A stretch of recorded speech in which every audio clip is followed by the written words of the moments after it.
Hello, this is John again from the MTG Thoughtcast, here to showcase with you another of our super quick deck tech videos. Today I've got one of my really fun and silly deck techs for you here, 4-color gates. So this deck's commander is Yidris Maelstrom Wielder, a 4-mana 5/4 Ogre Wizard with Trample. When it deals combat damage to a player, as you cast spells from your hand this turn, they gain Cascade. Well, we use this ability with land tutoring effects to help us fetch out and accelerate the gates super fast. Gates are a subtype of non-basic land, most commonly known from the Rakdos Guildgate cycles. We are playing all the ones that are available within our colors, but then there are also a variety of other gates that help flesh out this number to accelerate our plan. Battle for Baldur's Gate gave us these thriving land style gates here. And then we also have a suite of utility based gates as well.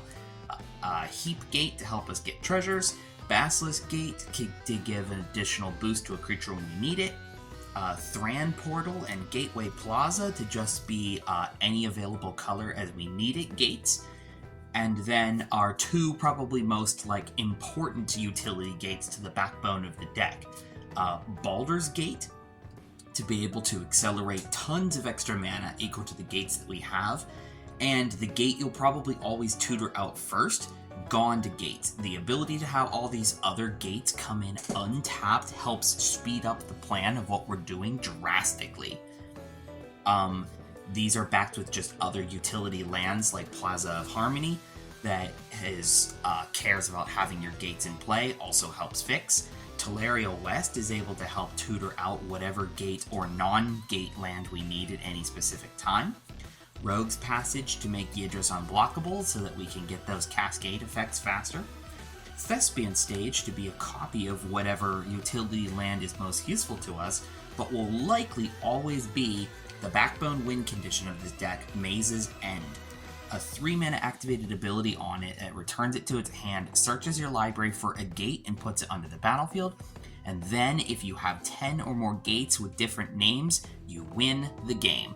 This is what we're trying to achieve as fast as possible. Win conditions on a land specifically is so uniquely tied to gates that once this starts getting down, you will be targeted as the arch enemy very fast. So it's very important to get your gate ramp going as quickly as you can and then find Maze's End as late as you possibly can before you start getting targeted. So how are we grabbing all of these gates? Well, we have a variety of land fetching effects that tutor out gates specifically. Explore the Underdark, District Guide, Open the Gates, and Circuitous Route. These have the gate land type on them specifically that we can tutor them out.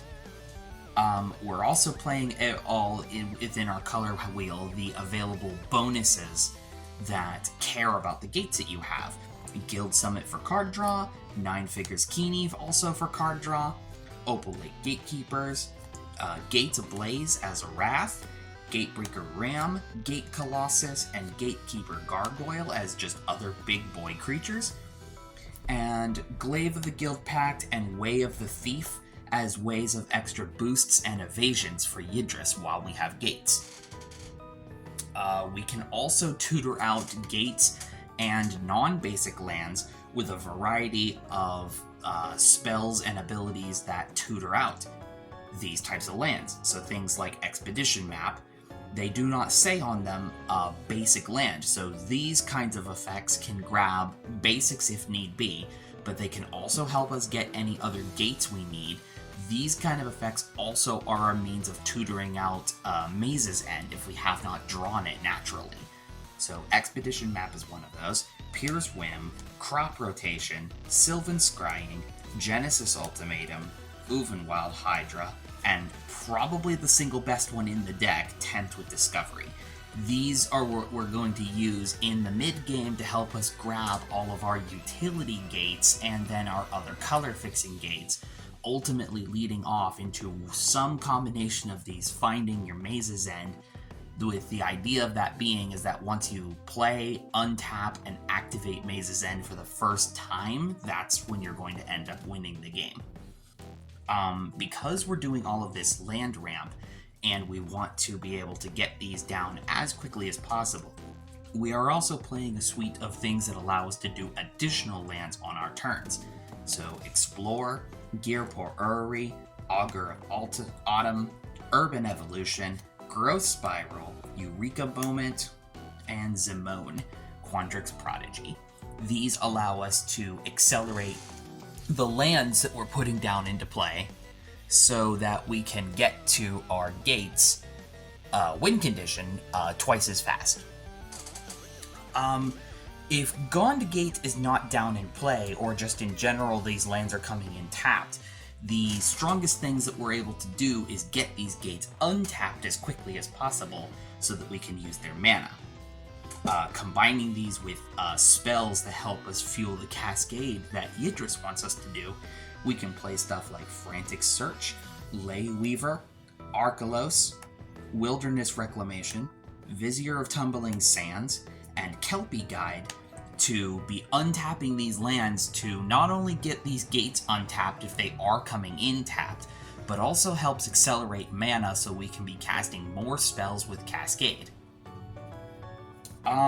The backbone as a whole for a gates strategy definitely does rely on just basically being Landfall, so we are just playing as well generic Landfall good stuff. So Tireless Provisioner, Rampaging Baloths, Tatyava, Benthic Druid, and Druid class. Just because we're doing the Landfall thing, it just benefits us better, to be playing these sort of support pieces. Because every once in a while, the Gates plan can just fall apart, so you need to rely on having all this extra mana to do something useful with it if, say, Maze's End gets exiled. Apart from that, then, it's down to pretty much utility commander good stuff. Swiftfoot Boots, Aqueous Form, Basilisk Collar, Fire Shrieker, and Prowler's Helm help get Yidris through for damage and just boost his abilities, because we really want him connecting every turn when he's in play to give us Cascade of these land tutoring effects so that we can double up on them. I'd also just like to point special shout out to Unscythe, Killer of Kings, is just my saucy include for no particular reason other than I was in the colors and I like the first strike ability that this gives. Super fun. Some general purpose utility pieces to go along with Yidris as well. Robe of the Archmagi.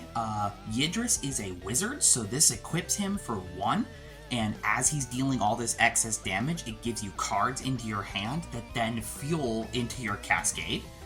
Horizon Stone allows us to turn extra mana not used at the end of a turn into held colorless for a later turn.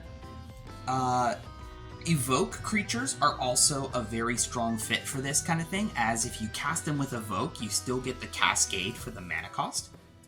Shoutouts especially as well to probably what would be like the backup hidden commander of this deck, Averna the Chaos Bloom, allowing us to get lands as we Cascade, which is exactly what Yidris is doing, so she benefits our whole package extremely well.